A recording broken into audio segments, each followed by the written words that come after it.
Oh my.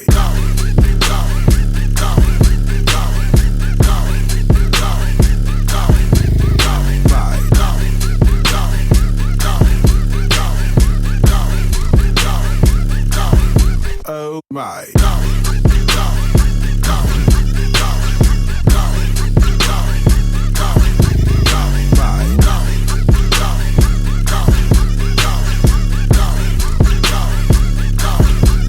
I was at Varieties. It's a gay bar. Okay. And the bartender, he was like, oh my God, dude, you really chase your fireball? I was like, yeah, I've been drinking since 7 a.m., asshole. And then he was like, okay, well, and then I was like, listen, I have a show called Shot 30 Podcast. Like, I know how to drink, my friend. And he said, well, you know, you just look like such a manly guy. And he goes, I'm going to tell you right now, I think you're a 9 out of 10. I was like, will you kiss me on the cheek? And then he went to kiss me, and I kissed him on the mouth, and the whole bar went crazy. It was funny. You kissed a boy. I did. I kissed a boy. I did. 5, 4, 3, 2, 1. I kissed a boy, and I liked it. This is Shot 30 Podcast, and today I have Pubali Kundu. Did that sound okay? Yep, absolutely. I felt like it was a little exotic. But you were like an exotic-looking person. Oh, yeah. My parents are from India. Oh, really? Yeah. Like born there? Yeah, like born there. Were you born here or born there? I was born here, but my sister was born there, so super Indian. Okay, well, she's super Indian, and she's a comedian, a host, and a whole lot more. But I really want to kind of dive into you are getting so many compliments on your stand-up. A lot of people that have been on the show and have watched you, you're getting a lot of, whether it's you've done Peoria. Was it Peoria, or it was some Peoria comics that said it? Oh, that's so nice. And then some of the debut comics have said it. Like, yeah, no, people are really. So, when did you start doing stand-up? I started doing stand-up in my freshman year of college, and I started out at the University of Missouri at this little comedy club called Eastside Tavern, which is in downtown Columbia, Missouri. And I only did it there once, and it was super scary. But then going up in front of a bunch of strangers and having like nothing to lose, because you know that you're like never going to see those people again, it really gave me the balls that I needed to come into the Quad Cities and then join the scene here. And does your man like your balls?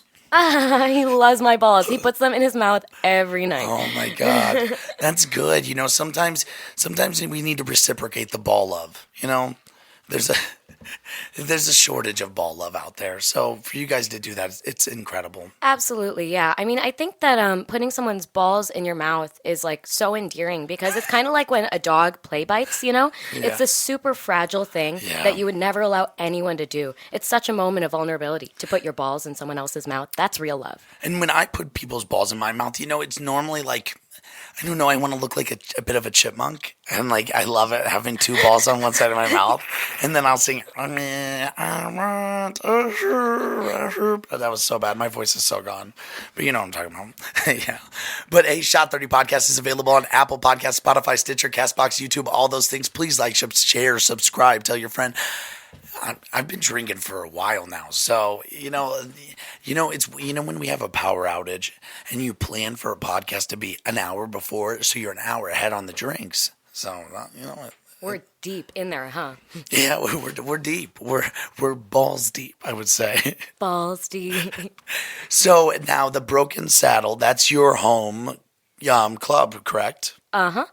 Well, tell me more.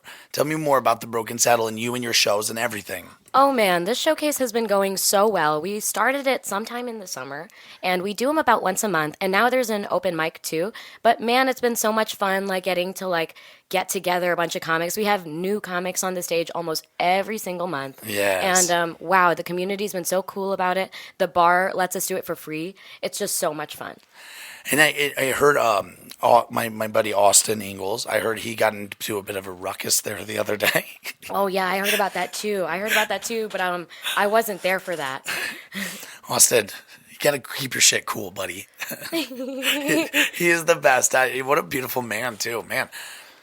I mean, when you mix up a beautiful person, man, he got the looks, dude. He got it. Like in the Powerpuff Girls?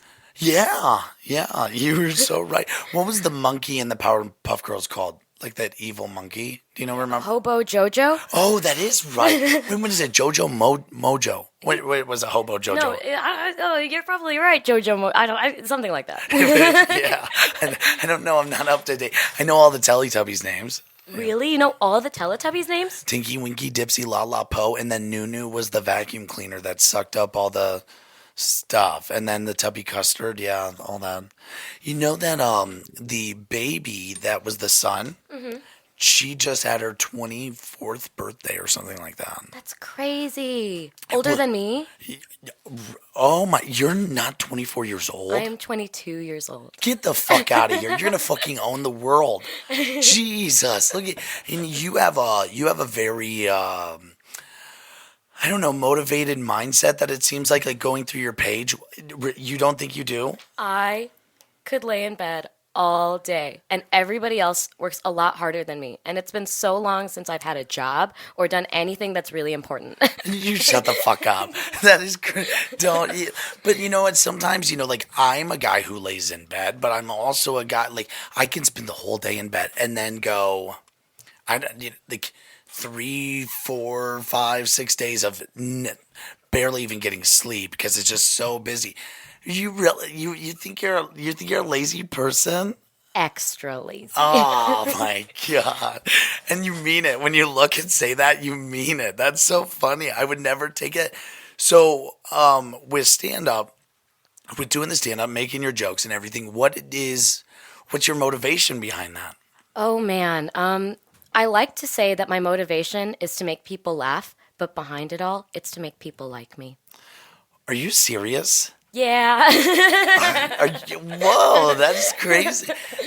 I mean, but that we all have our different reasons, like I thought for the longest time that I would walk off stage and if I was sad that, if I didn't make people laugh or the room wasn't the way I wanted it to be, I was like, oh my God, I'm so sad that that I wasn't funny. But then I realized that I was sad because the room, like people weren't laughing. Like I was sad because of them. Like they came and watched and they wanted to watch me or watch other people and they came to laugh and they left not laughing. So that hurt. Like that's noble. That made me change my whole perspective of the way I do stand up. Like I used to get up and do stand up and people just would look at me and think, wow, this looks like the guy who bullied me in high school, or this guy looks like a fucking asshole. For real, I would never once peg you as that kind of person. You wouldn't peg me? All right. Sorry. Her daddy's over there looking like, oh shit, don't say that shit. Otherwise, I'm gonna be looking like a chipmunk in 5 minutes on this podcast.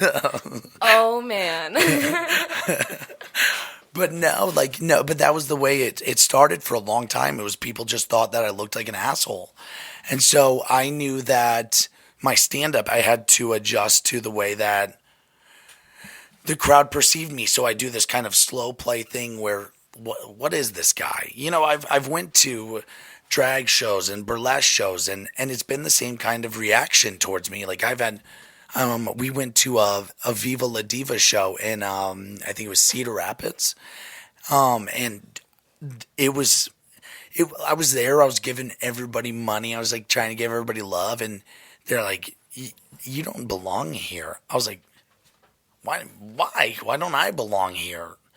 But they thought that I was there to judge them and it was not, and everything changed as the night went on and they got to know me. But that's the problem a lot of us make is we jump to this conclusion of people, we all do it, That is so interesting that people are stereotyping you as someone who judges others. So that they have to get to know you before they're like, this guy isn't trying to be an asshole to me.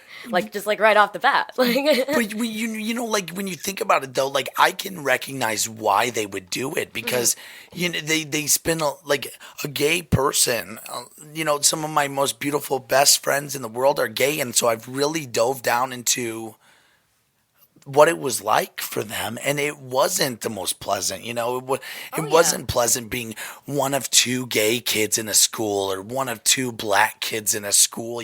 That fucking thoughtful. sucks. It sucks. And there's, we don't realize, like when we're talking to our friends, we don't think about all the things why they think the way they think. But when you dive down into it, you have empathy for the fact that I see why someone would say that to me, or think that. Yeah, you get to know somebody from a certain perspective where, like, you understand that they've experienced hardship to the extent that you're willing to let them sort of judge you or make assumptions about you because you know that that's not what they meant to do.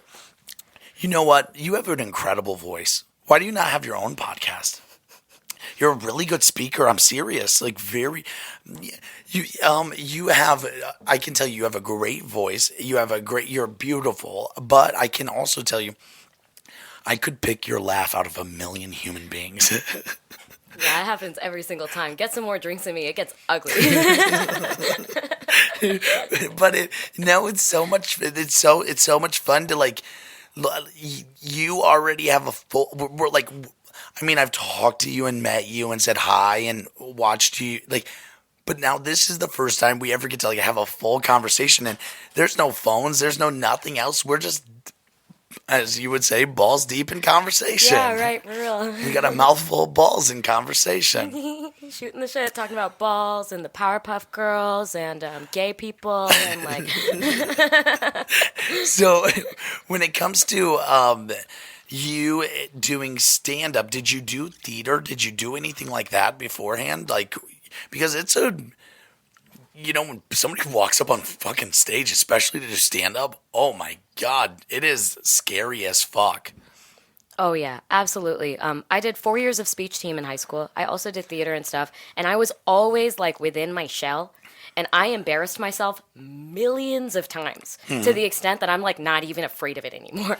Yeah, no, I do know.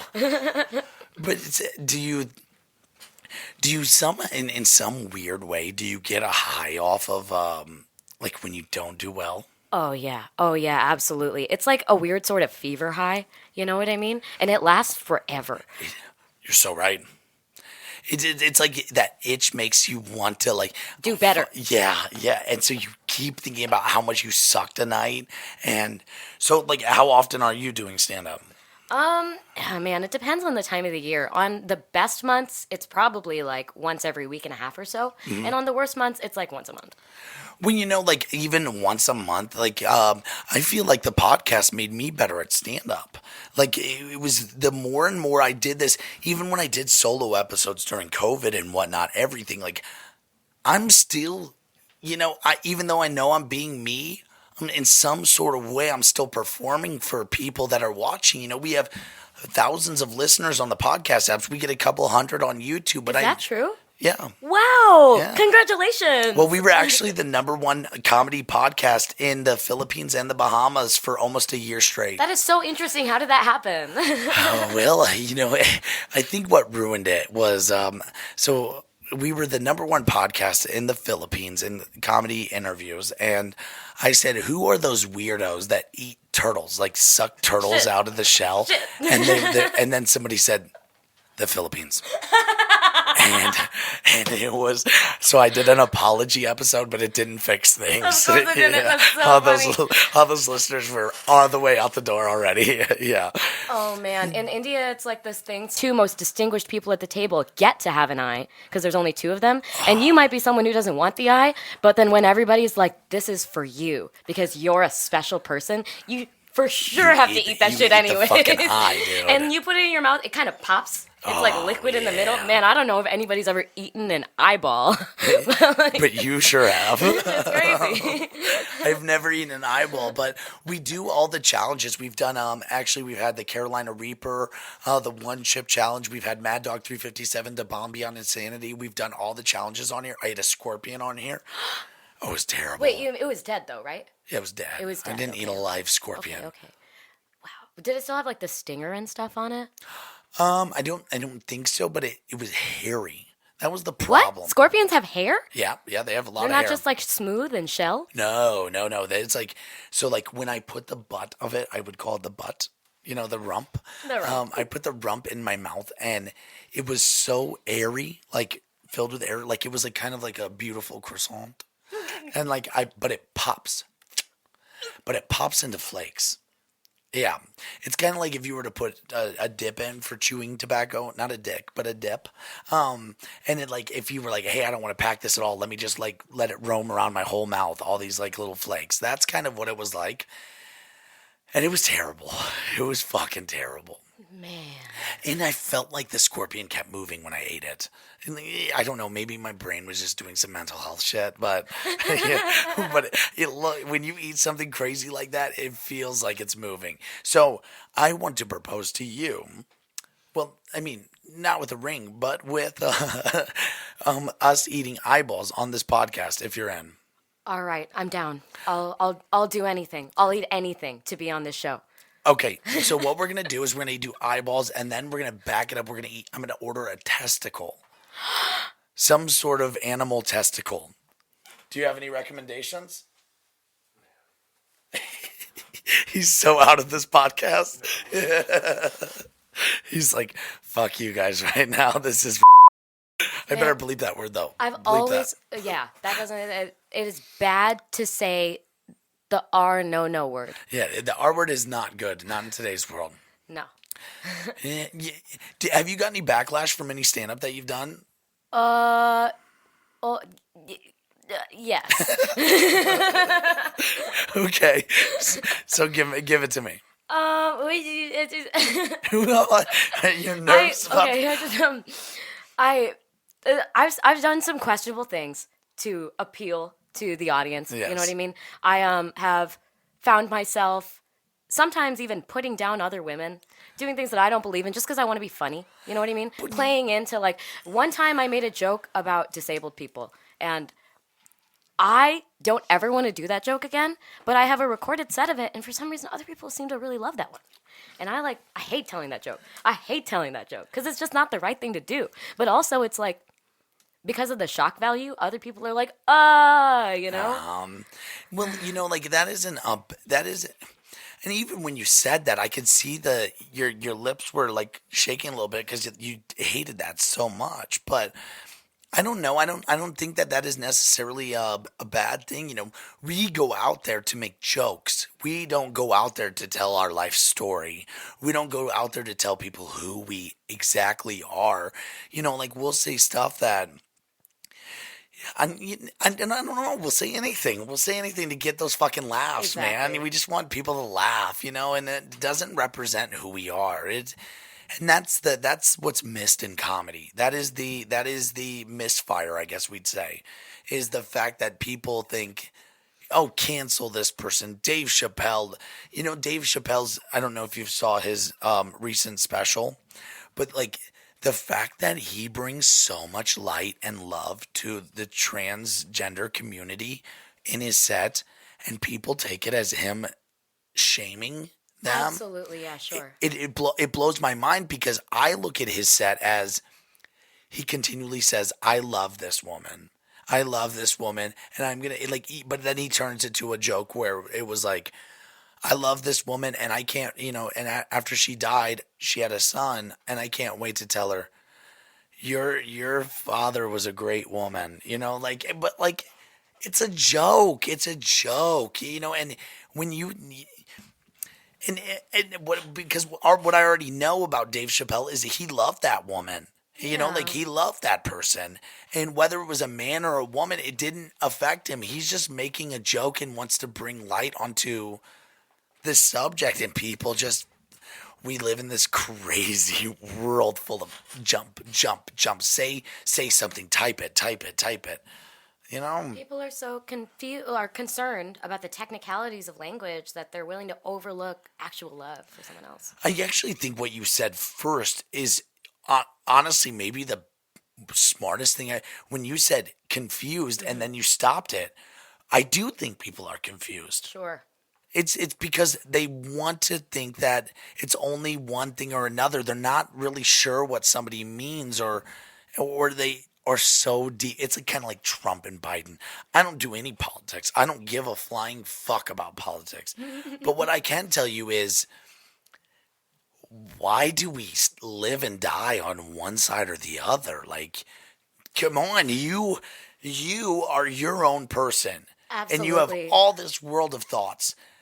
Are we really basing it on someone else's, all of their thoughts, and that's the hill I'm going to live and die on? Yeah. No, it's like everybody has these beautiful, intricate, intersectional identities. And then they're like, I'm going to base all of it around this polar thing because other people are doing it too. And it's like what I think is the right thing to do. But really, it's like, I think that you're right about people being confused because they want to be like good people and then they don't know how to do it. So then they sacrifice their own unique traits to give in to these things that might not matter. And then you know what I kind of think too is it's kind of in the same regards to doing stand up. People may like they get their audience. My audience, like where I do my best stand up is open-minded people. People that aren't when I say, "Oh yeah, so I was fucked by a strap on," or when I say, like my wife's hair was falling out and she has a bad thyroid and I saved those hairs to make wigs, for our role play. Like, but like when I get the people that are like, you're literally making jokes about your wife's bad thyroid. I really hope she doesn't have a bad thyroid.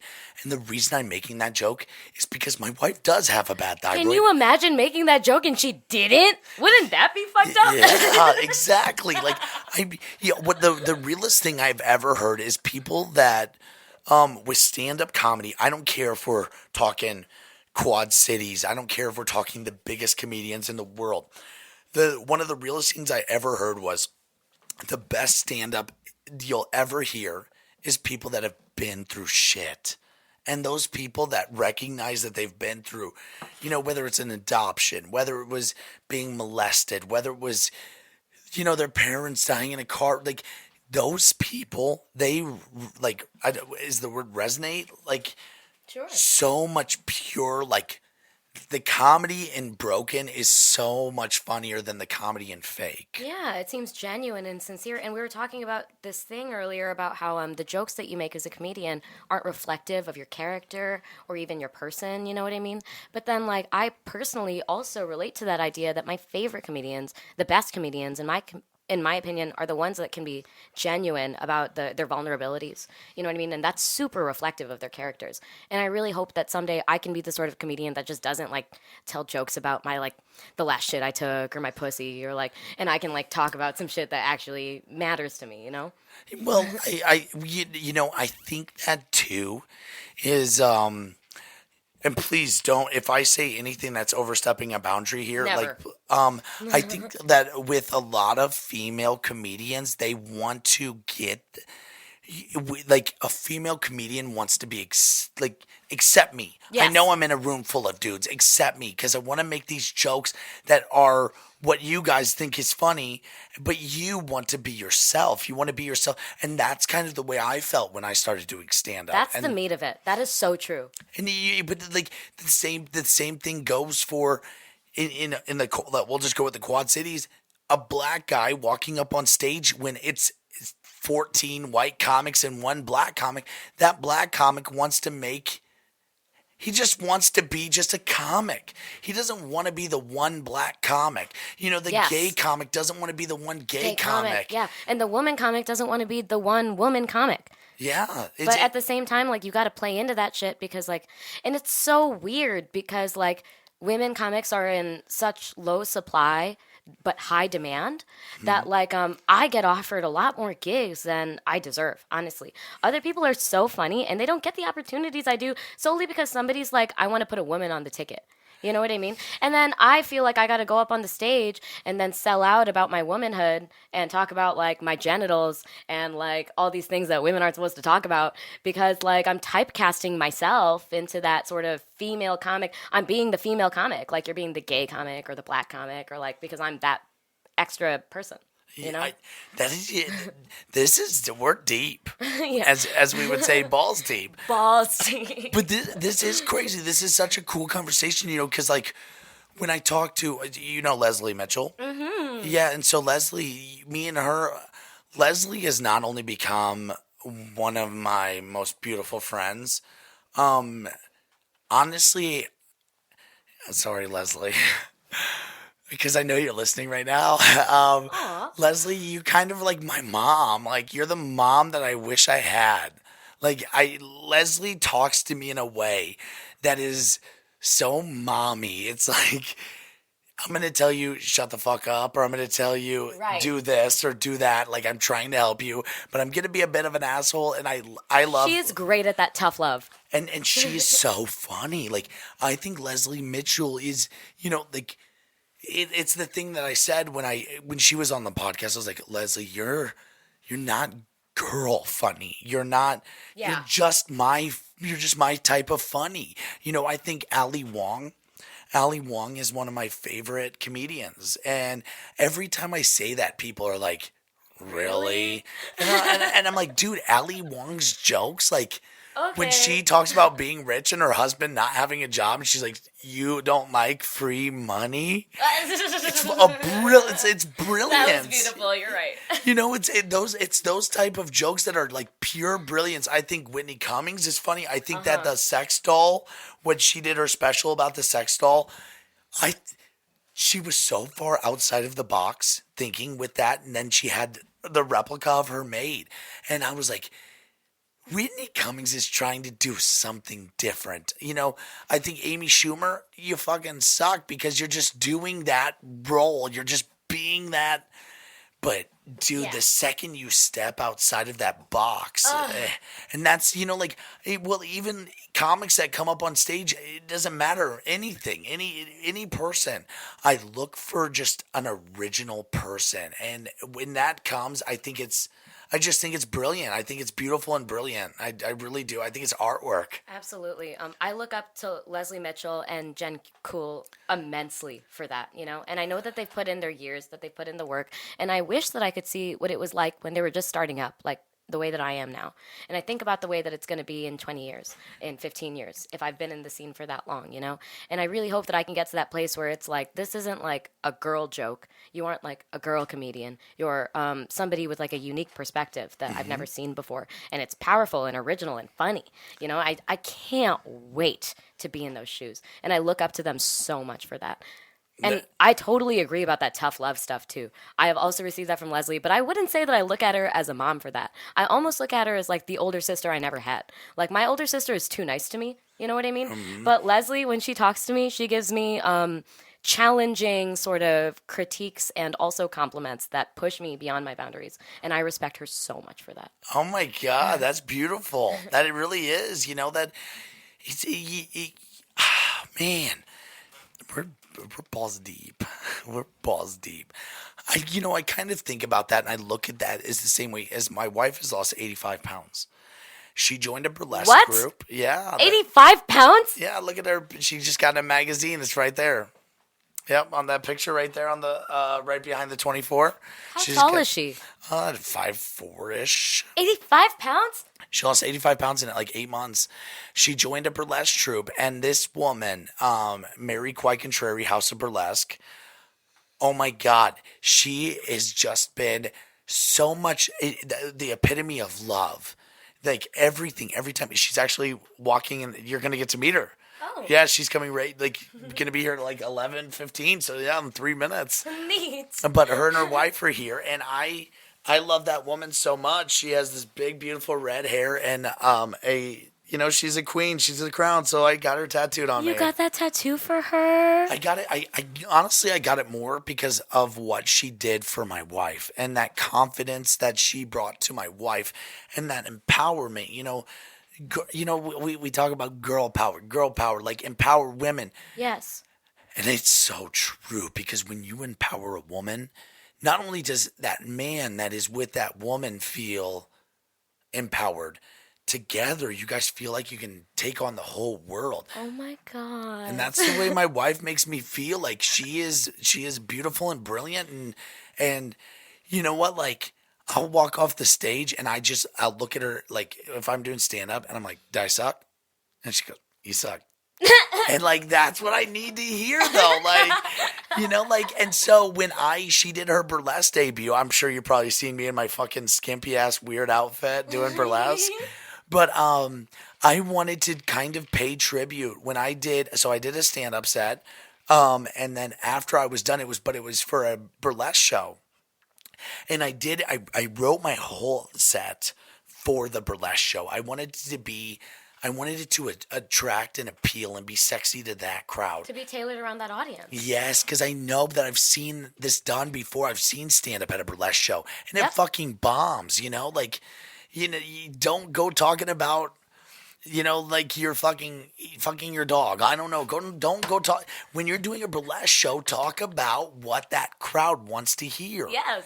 And so I had it was a great set. Like, it was brilliant. It was beautiful. Like, I walked off the stage with just nothing but claps. And then I was like, I thought I was going to do this, but now I know I'm going to. Cue the music. And it was call me when you want, call me. And then I just started taking my fucking clothes off. And then I hit another high that I've never had before, because dancing and taking your clothes off. Oh my God, tell me about it.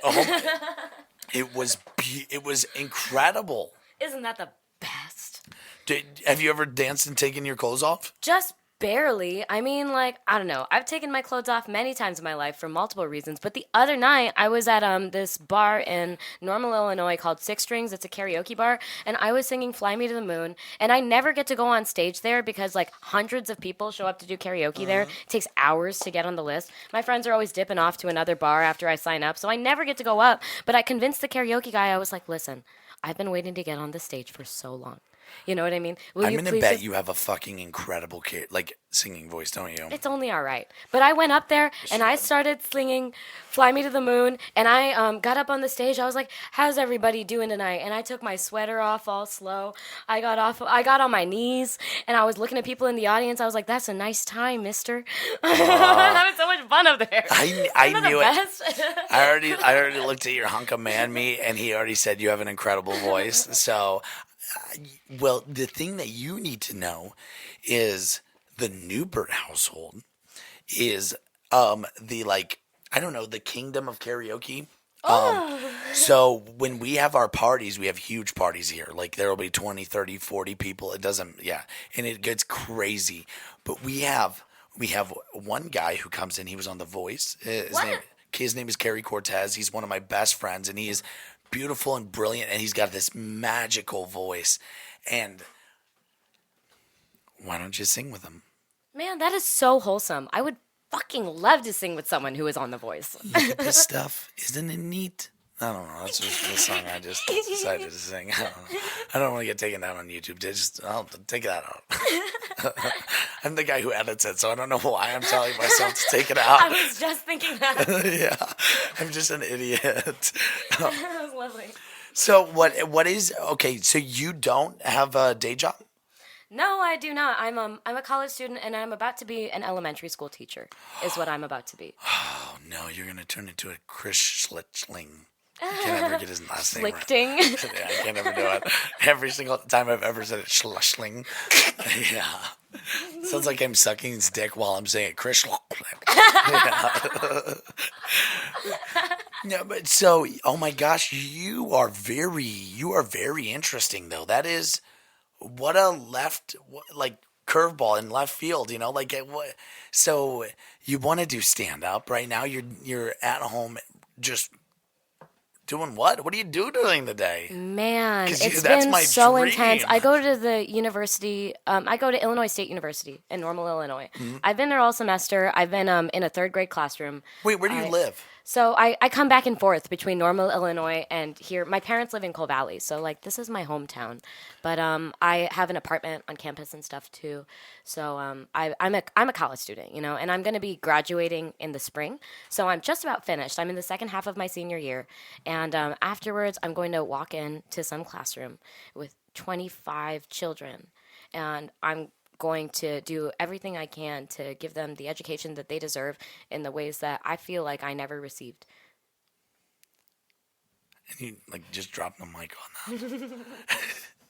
That's beautiful. That's great. That is so cool. You know what? I kind of thought about when I got done with high school, and then as I was growing up, there was a lot of different things, a lot of weird things that happened. I always thought about wanting to be a counselor. Interesting. And then, you know what? In some weird type of way, I feel like I kind of get to be a little bit. Yeah. Because I feel like people get to come on the podcast or listen to the podcast and kind of vent, just like get some things off your chest. Yesterday we had we had a podcast where the woman was telling me about her childhood, and then she goes, I never realized that, my parents, I thought they were best friends even though they were divorced. And she goes, when I realized that they were only doing it for me and they actually hated each other at 30 years old. I was 30 years old when I realized that. I was like, and she starts crying. She goes, and I just thought that was, that right is. here in the studio? Yeah. That is so fucking beautiful, dude. Yeah. It was just such a cool thing to see a person think about it and talk about it and then go, well, I always wanted to be smart, and I wanted to be like my dad.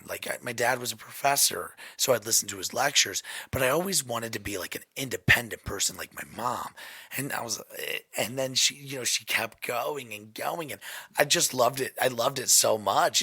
When you get that deep with a person, and that's something. This is something that never gets to happen in our everyday life. Yeah, it happens with you too. It happens with me and my wife, but. How often do you have a conversation that goes for 40 minutes where you don't have a phone, you don't know anything about me, essentially?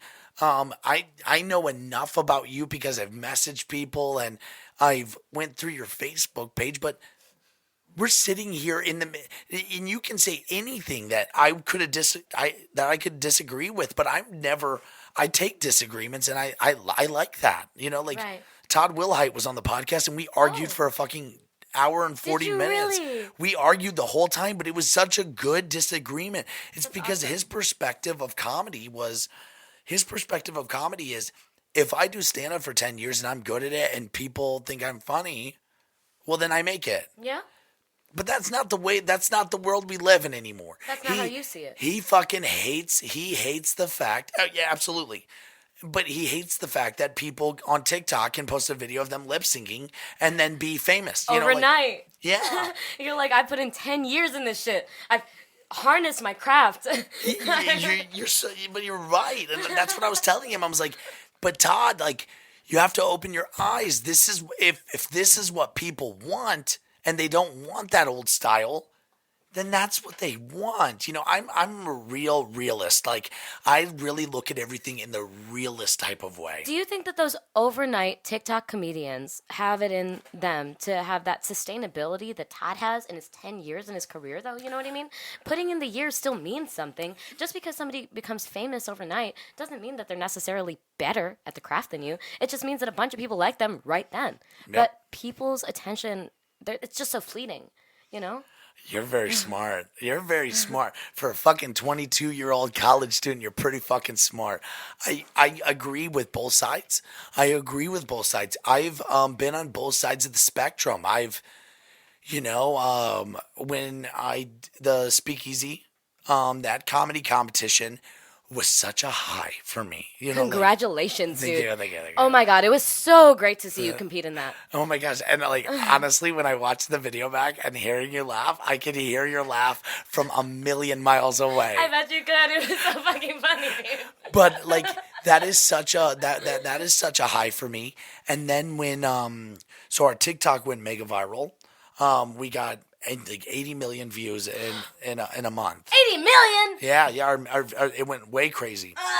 What? But that was such a different high too, because on the internet I felt like a superstar. You were 80 million. I went so I was going live on TikTok. I was going live every night where I had 7-8 viewers. Hey, what's up, Johnny? Good to see you back. Oh, how was the orange juice last night? But and then when it was 13,000 people watching my live and I can't keep up with the comments, I realized too, I grew up in the era of we want to make it on the internet. This is making it. And it was such a crazy feeling oh my God, I'm doing it. I'm doing it. I'm a somebody, and I saw those comments and I couldn't read them. I'm like, I'm so sorry, Johnny. I forgot about your orange juice. But I got Karen and Ellen and all these girls wanting to suck this dick. Oh, balls deep. Yeah. You know, like, but it was so crazy. And then we got so many butthole pictures. That was You're like kidding.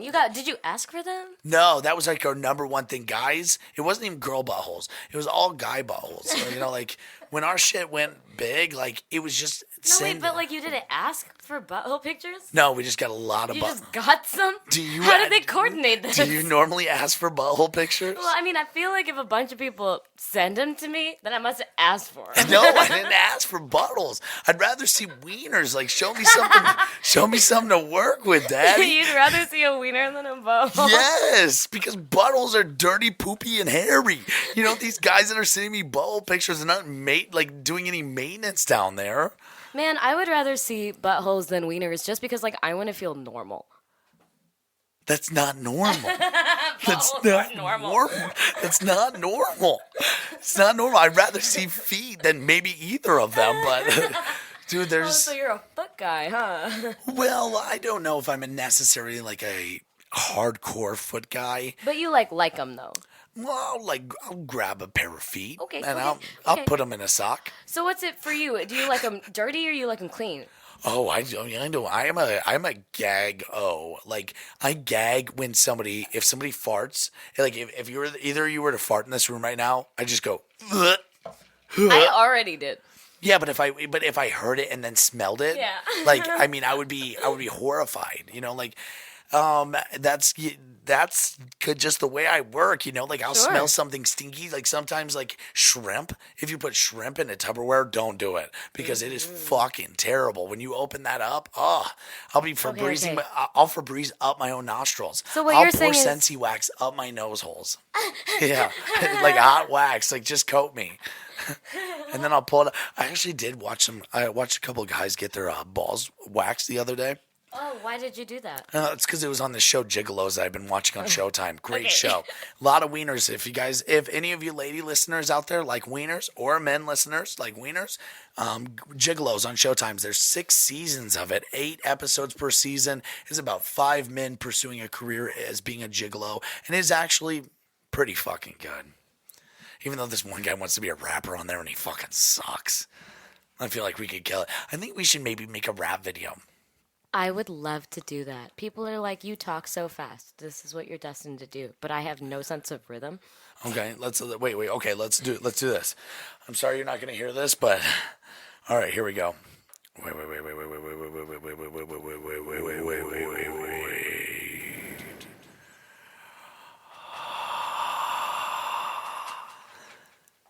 All right. I don't know. All right, let's figure it. No, this ain't working. Oh shit! Let's go. We've got FX on right now, and it just sounds crazy. Well, that could have worked. I'd be willing to give anything a try. Like I said before, I'm willing to eat anything. I'm not afraid of embarrassing myself, and I'll do anything to be a part of the show. Okay, then how about I'll make a deal with you? Let's make a you and me song. That is our new intro song for the podcast. Deal. Because I love our song now, but I think that would be fucking awesome. I love that. And if we could get your friend from The Voice. Oh, yeah, and where he like saves us. Where there's like there's some actual talent in here. I know, no, but I already know enough. But if I could get you to rap, if you're not good rapping, but you're good singing, maybe we'll do like a little like make you sound silly rapping, but then kill it with the singing. Oh, yeah. I'll spit some shit. I'll write something down. I'm completely willing to do that. Just spit some lyrics, just spit some bars. I'll say something goofy as hell. So, I mean, this went so fast. I need you to tell everybody where to find everything and where to go for all of your stuff. Oh, well, that's very interesting. You're And going I to would have to love- see me in person. I don't have anything on the internet because I'm afraid that when I go into my teaching career, that's going to bite me in the ass. I'm so afraid that the things that I've been doing in comedy, that some parent from some school district is going to look this up and I'm going to get fired. I actually felt the same way. I changed my name to Shayne Love for a while. Oh. It's because I got a job that paid me so much fucking money that compared to what I used to make. And I was so worried. And then my boss comes to a show and he's like, "You're fucking hilarious." I was like, "Oh my God, this is the weight of the world lifted off my shoulders. You're okay with all of this?" yeah, man, just keep having fun. Work hard when you're at work. I was like, okay, well, you need to get some shit up too. You need to make a fake name then. Yeah, no, that is so true. I've been trying to adopt a new persona. I can't settle on a name, and I'm afraid to create a stage name. What about Ali There's a Poo? lot- Ali Poo. Like it's Pig Latin or some shit. This is Shot 30 Podcast. Shot 30 Podcast is sponsored by Mrs. Newbie's Cakes and Cookies. Visit Mrs. Newbie's Cakes and Cookies on Facebook and Instagram today. Shot 30 Podcast is also sponsored by Manscaped. Use the promo code SHOT, the number 30, SHOT30 at manscaped.com and get 20% off plus free shipping at Manscaped today. This is Shot 30. Dude, this was a blast. Thank you so much for having me on here. I had so much fun. Well, can people come to your shows at least? Can you tell people to come Oh to your yeah, fucking absolutely. shows? Every single month, we have a showcase at the Broken Saddle downtown Moline. The links are attached below. Absolutely. And also there's an open mic every other Tuesday. But most of all, if you are in or around the Quad Cities community, come and support, no matter whose fucking show it is. Mm-hmm. I love this community, and it's up and coming. Mm-hmm. And we have to work hard. You know, there's so many burlesque troupes. There's so many drag shows. There's so many comedians in theater. And there's so many artists out in this area that they shouldn't be performing for 2-3 people. You know, yes, get up out of your fucking bed. I know Pubali likes to fucking lay around and watch TV and be lazy all day, but we can't be like her. We need to get out. Look how small you look on the fucking TV. I know, and you have to imagine that I'm sitting about 4 inches higher than you are right now. You really are. I'm actually under 5 feet tall. Until in my freshman year of college, I had a midget scholarship. But I outgrew it because you have to be under 4'10", and I got a little bit taller, and now I'm 4'10" and a half. 4'10" and a half is good height. I actually had a Bridget the midget poster on the wall, and then she went to prison, and I can't support people who are in prison. You know, I get a lot of backlash. Really? But yeah, what she did was she stabbed her boyfriend in the thigh. Oh, okay. Because it's as high as she could reach. This is Shot 30 Podcast. Thank you guys for being here. Thank you for watching, and thank you for listening.